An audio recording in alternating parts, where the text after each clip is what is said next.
maanta waxaa idin keenay coin oo high risk high reward ah. Coinkaneti market capkiisi wuxuu ka yahay $100 million waa high risk high reward. ama lacag badan aad sameynaysaa ama lacag badan ayaa ku khasaaraysaa. projecti maanta diirada inoo saaran waxaa la yiraahdaa Irys. waa projecti oo diirada saarayo daatada. waxaa jirto projectyaal kala duwan oo store gareeyo daatooyinka sida Arwave, sida Filecoin. projectkan uu ka duwan yahay kuwaas. waxa waaye marka waa kuwa traditionalka ah oo hore waxay ma la jaan qaadi karaan smart contractiga, laakiin midkan waxa waaye waa the first programmable data AI and beyond. waxay soo kale website-kood ay ku sheegayaan 3 trillion in data undiscovered until now. ayaga marka discover gareeyeen. hadda fiirno adduunka meesha loo socdo waa AI. waxa waaye data ayuu u baahan yahay.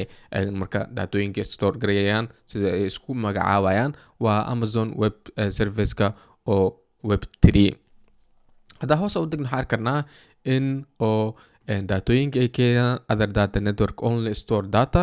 daatooyinka kale ama networkyada kale waxay store gareeyaan datada keliya. Irys das 2 eedan way sameysaa shirkadda ama coinka projectkan Irys, but faster way ka dhaqsiyaaban tahay, cheaper way ka raqiisan tahay, and with a native execution layer that makes data programmable. inta marka way ku duwan yihiin. halkan waxa waaye marka datada waxyaabo kale ayaa loo isticmaali karaa. waxay u sameeyeen layer oo gooni ah, blockchain oo gooni ah oo execute gareenayo ama execution sameynayo. sidoo kalena oo programmable ah. macnaha dadka developerska ah waxyaabo kale ayay ku samey karaan. so smart contract ayuu ku shaqeeyaa, waa programmable. datada oo on Irys can be embedded with instruction, retrieved instantly and shared across application, enabling developers to build on-chain services that leverage each other's data. so dadka kalena waxa waaye way ka faa'iideysan karaan oo developerska ah daatooyinkaaseti. sidoo kalena all at fraction of the cost of traditional solution. qiimihiisana aad ayuu ugu jaban yahay kuwa oo traditionalka kale. welcome Irys project kusoo dhawaa ay ku leeyihiin performancega, utilitieska. sidoo kale waxaa loo isticmaali karaa gamingka, waxaa loo isticmaali karaa AI-ga. waxa waaye proposable to scale without limits. waxay u sameeyaan amplijeedka loo sameeyey projectyanity. waxaa blockchain gaani ah in limitationka u jira dhan uu ku gudbo oo scale uu sameeyo AI-ga. halkan marka waxay ku qeexayaan hadda demandiga jira, baahida jirto oo AI-ga loo qabo. dadkana waxay rabaan AI in isticmaalaan. AI mustaqbalku bedelaa. AI waxyaabo badan uu sameey karaa. waxay dhahay marka demandiga oo high performancega ama waxtarka sare leh oo on-chain datada surging across AI and API. taasiyad maxaa wuu sii kordhayaa AI-ga iyo IB-ga ama IB-ga waxa loo yaqaan and customer applications, but today infrastructure wasn't built to handle it. maanta albaniya taxtiya infrastructureka oo jiro uma sameysna in uu handle gareeyo demandigaased ama baahidaaseti ee jirto. Irys meets this need to be unlocked network of compatibility utilities where data is structured, shared and monetized across application. more data fuels more services, creating compounding value and clarity adoption. marka waxay rabaan in nidaamka hore wax ay ka bedelaan dhanka oo daatada. soo kalena waxaa backing gareeyo ama maalgashi ku sameeyo dad fara badan oo caan ku ah suuqaaneti oo ay ka mid tahay framework, Lemniscab, Armave iyo soo kalena Smoky the Better. waxa waaye dadka backing gareeyay ama maalgashi ku sameeyey projectiganeti. soo kale waxay leeyihiin already ecosystem oo la shaqeeyo. ecosystemkaasi waxa waaye marka waa waxyaabaha oo ecosystemtigood hoos imaado. haddaa tagna qaybta ecosystemtiga already waxa waaye 73 dabso ama decentralized application ayaa ku dulisan. yaa ka mid ah marka SQD, Marvels, Good, Beyond Network. waxaa soo kale ka mid ah hoos haddaa usii degno Open Ledger oo AI-ga ah sigan daatada, Kate AI. waxaa kasoo kalena ka mid ah projectaas waaweyn Polygon, Polyhedra, Aptos, Base, sidoo kale waxaan arkanaa yaa kale sidoo kalena Orca oo Solana ah, Kelio, sidoo kale waxaan arkanaa IONet asigna oo ah GPU hoos hadda usii degno waxaan arkanaa shirkadda Aether, waxaan arkanaa A16Z, sidoo kale waxaan arkanaa 315 AI iyo projectyaal kale. kuwani dhan marka AI-ga iyo danka IP-ga ay focuska ay saarayaan. projectaashan dhan marka ecosystemtiga oo RIYS ayuu ku dul dhisan yahay. projectan haddaa fiirno soo kalene features badan ayuu leeyahay. featureskiisa haddaa tagno powered by RYS and the data chain designed to handle the future. dataniti blockchainka waxaa loo sameeyey in mustaqbalka oo uu handle gareeyo. sidoo kale data waxaa ku dul dhisi kartaa programmable data. Irys is the first blockchain where data isn't just stored, it's programmable. Users can write logic directly into the data, allowing smart contracts and AI agents to interact with natively on-chain. wila qaab on-chain ah AI-ga iyo AI agentsiyada waxa waaye way la falgeli karaan. The data first enters submit ledger for validation before being promoted to the publish ledger for long-term variable storage. Additional term-based ledger will allow for custom storage duration. So by combining low-cost storage with upgraded EVM execution layer, IRYS enables smart contract to read, modify, and enforce rules on data ownership, licensing. A new kind of AI-driven automation can now happen without external database or oracles. marka database iyo oracles loo baahnayn ayuu hadda suurtagal ka dhigtay. data first interest to submit ledger for validation before being promoted. sidoo kale hoos hadda u degno the RIYS Irys VM is high performance EVM compatible. sidoo kale wuxuu la jaan qaadaa ama EVM compatible uu leeyahay Ethereum execution layer designed to work natively with on-chain data that allows direct interaction between data storage and computation in single system. Smart contract deployed Irys EVM data available to enforce rules and store data. Located data programmable u yahay. That means models interface proofs and programmable data can be managed directly on chain. models kala duwan minerska sidoo kale waxay leeyihiin laba qaab. waxay mix ay ku yihiin hybrid way.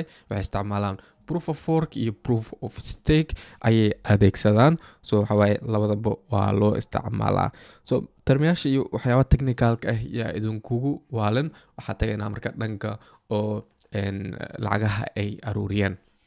haddaa hoos aan degno waxaan karnaa supplygot wuxuu ka kooban yahay 10 bilyan oo coin ah. so capped way intaasid ayuu ka kooban yahay oo wax kale lama soo saari doono. lacagaha marka meeqa ayay aruuriyeen? waxaa aruuriyeen ilaa 18.9 milyan oo dollar ah ayaa la aruuriyey. waxaan sidoo kale maalgashi ku sameeyey shirkadooyin waaweyn oo ay ka mid tahay coin fund, breed vc, wagmi venture, sidoo kalena aragnaa eco oo la wareegtay coinbase, waxaana framework ventures, permanent ventures, sidoo kalena primitive ventures, omni scab, iyo sidoo kalena OpenSea shirkad oo NFT-yada, iyo sidoo kalena dhowr qofood oo ah angle investorska. sidoo kale waxaan arkagnaa eco dadkan waxa waaye shirkad weyn waaye. sidoo kale waxaan arkagnaa shirkadooyin kale iyo dad oo wax ah angle investors ah, dad oo private waaye oo sidoo kale maalgashi ku sameeyo project-yada. sidoo kale haddaan fiirno vestingka waxaan arkagnaa in oo dhawaan uu soo bixi doono 6 maalmood kadib. tokenyo ayaa suuq lagu soo fasaxi doonaa. waxay gaarayaan 77 milyan oo xabo coinka ah oo dhigmato 8% oo total supply ah. so 1% wax ka yar ayaa la rabaa suuq in lagu soo fasaxo. taasna waxa waaye waxaa ka hartay kaliya 6 maalmood kadibna waxa waaye suuqa ayaa lagu soo fasaxi doonaa. sidoo kalena sida loo kala qeybiyey waxay u dhacayaan tokenomics-kiisi ecosystemtiga 30%, investorska 25%, core team 28%, foundation 9.9%, airdrops 8%, liquidity iyo launchpad partners waxa waaye 8%. so teamka foundation waxa waaye 4 sano ayaa lagu xiray. marwalba dhow kiskis ayaa loo sii doonaa. sidoo kale waxay bilaabanaysaa markii inta la gaaro September 2029 way dhamaanaysaa. kiskisa marwalba loo siiyaa. investors waxa sanad ayaa laga xiraa. waxay u bilaaban doontaa eegana sanad kadib. so sanad ayaa loo fasaxi doonaa. Sidoo kalena core teamka iyagana waxa waaye 3 sano kadib ayaa loo bilaabaa in la siiyo. So 2029 ayay heli doonaan coinankood, xilligaasaa loo fasaxaa. So kuwa kalena waxa waaye TGA-ga lagu sii airdrop iyo liquidity-ga, Vesta TGA oo lagu xabo 100% dhammaantood waa la wada siiyey. Teamka ka dambeeyo iyay yihiin, waxaa ka dambeeya qoladaniti Josh Banneran ayaa ka dambeeya, founder CEO waaye, Lubu asigna waxa waaye CMO-ga ayuu ka mid yahay, Tiffany Lai eedan waxa waaye VP partnershipska, Jake waxa waaye VP strategy. Soo kalena haddaa fiirno background-diisi waxaa arkanaa ninkaniti in uu yahay nin oo kasoo jeedo dalka Ingiriiska. Soo kalena about me, building cool stuff. Soo kalena wuxuu experience u leeyahay founder kuwaay shirkadda Irys full time waaye 4 sano, consulting Vantage Point ayuu ka shaqeeyay sanad iyo bil, work placement ayuu ka shaqeeyay, internship based system internship ayuu ka shaqeeyay, educationkiisa waxaa University of Surrey, wuxuu ka bartay computer science. Soo kalena dropped out ayuu ku sameeyay. Okay, grade something in something, Keshoven City Grammar School waxaa soo bartay. Skillskiis muxuu yahay? Consulting, programming, Python, JavaScript, blockchain, tech talk, okay, backend web development, SQL. Okay, jaamacad ma dhameynin, drop out uu sameeyey. Hadda wuxuu rabaa marka wax oo blockchain ku saabsan in uu dhiso. Okay, soo kalena haddaa fiirno Bar.x waxaa ku xiran dad gaaraya 268,000 oo qofood ah. The high performance data chain, unifying storage and native smart contract execution. Soo kalena waxay sheegeen 2025 November projectii uu cusub yahay. 5 November ayuu soo baxay after over 2 years of work. Kadibna waxay mainnetkood ay soo launch gareeyeen, blockchain code ayaga u gaar ah. Soo kalena waxa waaye podcast ay ka qayb qaateen oo laga hadlayo.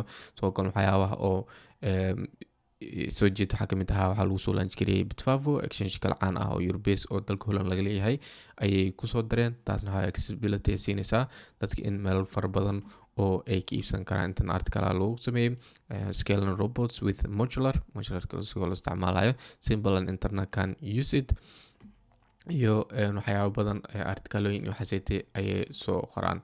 Soo kan waxa waaye Coinbase ayaa lagu soo daray, which is good, calaamad fiican waaye. Coinbase, Bitfavo, exchange waaweyn haddii lagu soo daray waa arrin fiican. Taasna waxa waaye kalsooni ayay dadka siinaysaa in projectii uu yahay project legitimate ah. Sidoo kalena KuCoin ayuu ku jiraa, Maxi ayuu ku jiraa, Bitget. Taasna waxa waaye waa calaamadooyin kale oo fiican. Coinka still market capkiisu hooseeya, laakiin calaamad badan oo positive ah ayaa ugu jeedaa.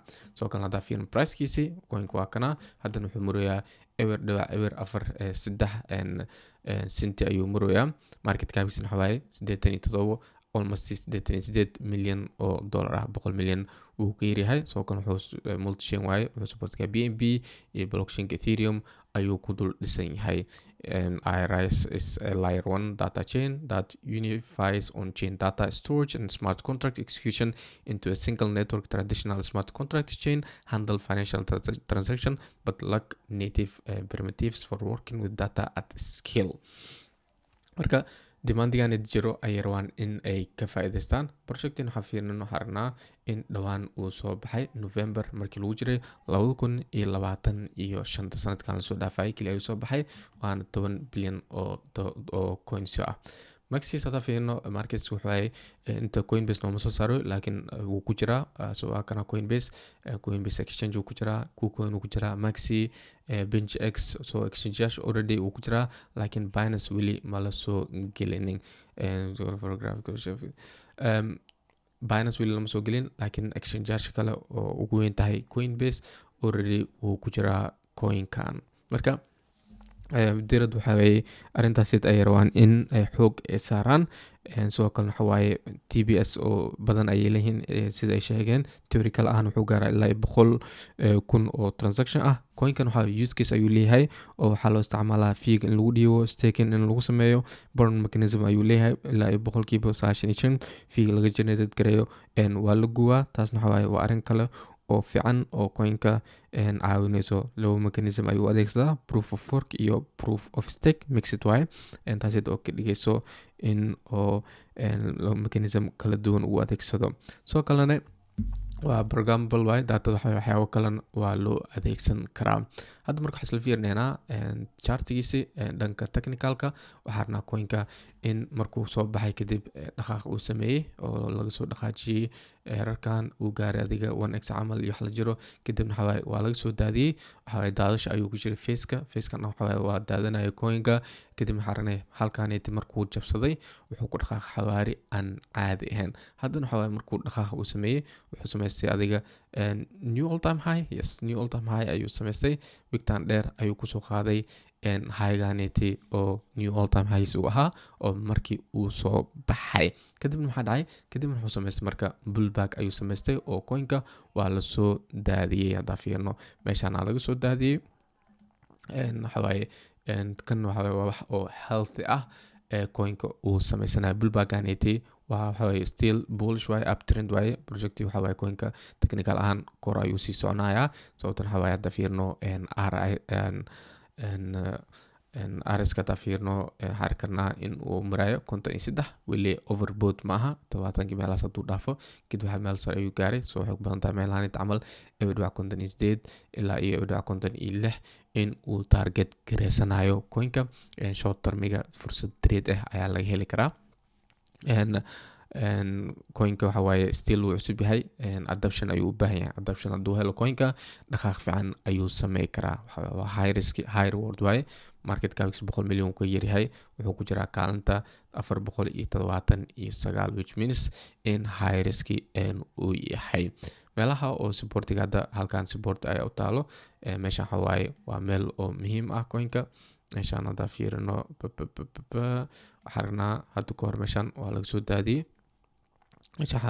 daadiyey kadibna waxaan aragnaa in xoog uu ku jabsaday hadda marka isla meeshii oo laga support gariyey halkan support ayaa u yaalo coinka haddii uu ilaaliyo 40 still bullish way haddii laga sii daadiyo ilaa wuxuu gaari karaa 58 ilaa iyo 35 meelahan ayaa lagu soo celin karaa coinka laakiin short termiga inuu ilaaliyo 40 senti kadib dhanka sarkac ayuu samaysanaa bullback wax oo health ah waaye oo coinka uu samaysanayo.